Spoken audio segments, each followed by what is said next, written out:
औज़ु बिल्लाहि मिनश्शैतानिर्रजीम बिस्मिल्लाहिर्रहमानिर्रहीम। इक़्तिदार अली ख़ान। आज के लिए जो सूरा मैंने मुंतख़ब किया है उसका निशान है 42 और वो सूरा है सूरह शूरा, जिसकी आयत का निशान 23 है, 23। और वो कौन सा ऐसा कारी होगा जिसने इस आय मुबारका की तलावत ना की हो या इसे ना पढ़ा हो। इसमें एक ऐसा नुक्ता है जिसका मुझे कल ही इल्म हुआ। और कभी कभी ऐसा होता है कि आयतें पढ़ी जा रही हैं, तर्जुमा भी सुना जा रहा है, मगर कभी कोई ज़ाकिर, कोई ख़तीब एक ऐसा नुक्ता उजागर करता है जो हम हैरान रह जाते हैं कि इतनी बार ये आयत हमने पढ़ी है मगर इस ज़ाविये से कभी नहीं सोचा। कुछ ऐसा ही हुआ था, तो मैंने कहा कि इसके ऊपर जितने मिनट की भी वीडियो बने उसको बना के मैं आपकी खिदमत में पेश करूं। अल्लाह के रसूल हज़रत मोहम्मद मुस्तफ़ा सल्लल्लाहु अलैहि वसल्लम ने अल्लाह के हुक्म से नमाज का हुक्म दिया, कलमा सिखाया, रोज़ा रखने का तरीक़ा बताया, ज़कात देने का तरीक़ा बताया, साहिब इस्तिताअत हो तो हज करो, एक मरतबा हज तो लाज़मी है अगर वसाइल भी मुयस्सर हैं और अगर हालात भी साज़गार हैं और अगर तुम किसी के मखरूस नहीं हो और इतनी इस्तिताअत है तुम में तो हज भी करो, ज़कात दो, हज करो, जिहाद करो, कलमा पढ़ो, रोज़ा रखो, नमाज पढ़ो, कुरान पढ़ो। सारी चीज़ें बताने के बाद यहाँ तक कि जब हज करके वापसी हो रही थी तो उस वक्त अल्लाह ताला ने सूरह माइदा, 5वां सूरा कुरान मजीद का, जिसमें आयत नंबर 3 में अल्लाह कह रहा है कि आज हमने अपनी नेमतें आप पे तमाम कर दी और आज दीन इस्लाम कामिल दीन हो गया और आज हमने अपनी नेमतें तमाम की और आज हम आपके दीन से राज़ी हुए। ये सारा प्रोसेस हो गया। अब रसूल खुदा सल्लल्लाहु अलैहि वसल्लम हज के बाद से कुछ अरसे बाद विसाल फरमा जाएंगे, इस दार फ़ानी से रुखसत हो जाएंगे। सारे अमूर को अंजाम देने के बाद से आयत आ रही है सूरह शूरा की 23 नंबर की। ये याद रखिएगा कि मैंने इस पर भी वर्किंग की है कि आयतों का निशान 5, 14, 9, 12 से आगे नहीं जाते हैं। मैक्सिमम सूरह जो हैं या उनकी आयतें, उनका मजमुआ या 5 मिलेगा या 12 मिलेगा या 14 मिलेगा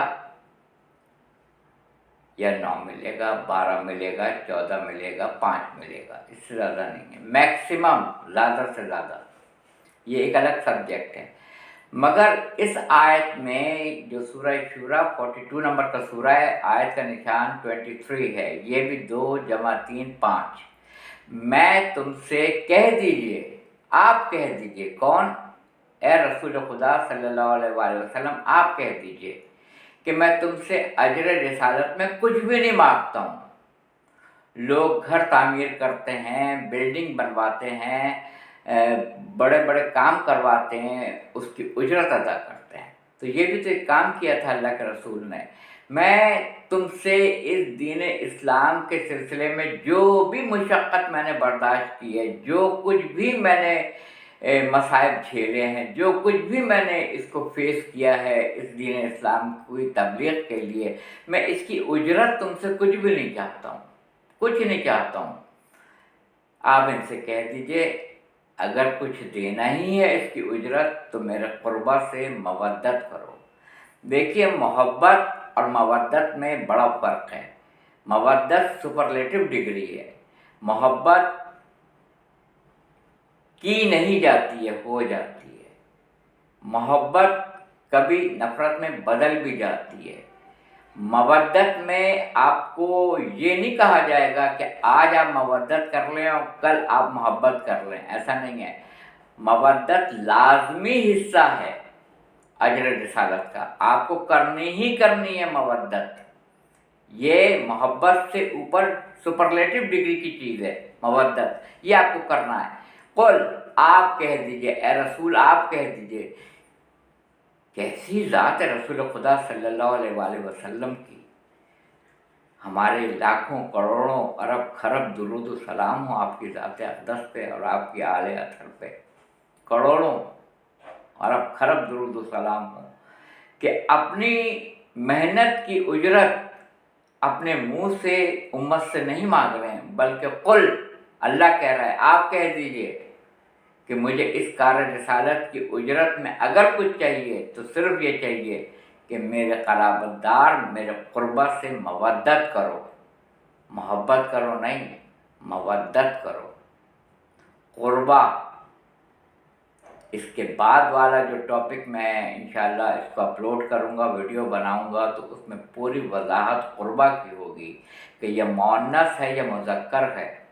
अगर मुअन्नस है तो किसके लिए आया है, ये किसकी शान में आई है ये आयत कि उसकी मवद्दत मांगी जा रही है।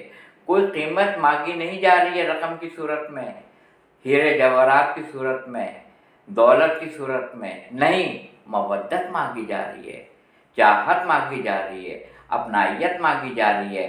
मेरे क़राबतदारों से मवद्दत करो। वो कौन है? जो रसूलुल्लाह सल्लल्लाहु अलैहि वसल्लम का एक बज़तों मिन्नी, मेरे जिगर का टुकड़ा तर्जुमा सही नहीं है।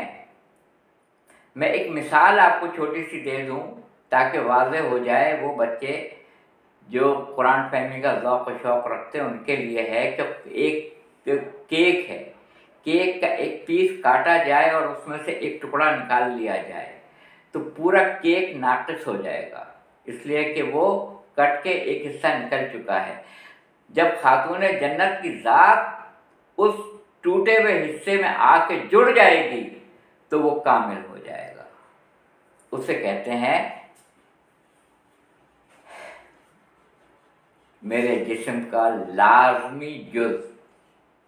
मेरी बेटी उम्मे अबिहा बीबी फातिमा ज़हरा सलामुल्लाह अलैहा। बस यहीं पे मैं गुफ्तगू को तमाम कर रहा हूँ। तुमसे अजर रिसालत में कोई हीरे जवाहरात, दौलत, शान व शौकत, कोई उजरत नहीं मांगता हूँ। बस यह मांगता हूँ, अल्लाह ने कहा है, आप कहते हैं रसूल, कि मेरी जो ये मोहब्बत है जिसका मैं हुक्म दे रहा हूँ वो क़ुरबा से की जाए। अगली वीडियो में बताऊँगा तफसील से इंशाअल्लाह ताला क़ुरबा में कौन है शामिल, ये मुअन्नस है और किसके लिए इस्तेमाल हुआ है। अपने कमेंट्स दीजिएगा। व आखिर दावाना अल्हम्दुलिल्लाह रब्बिल आलमीन।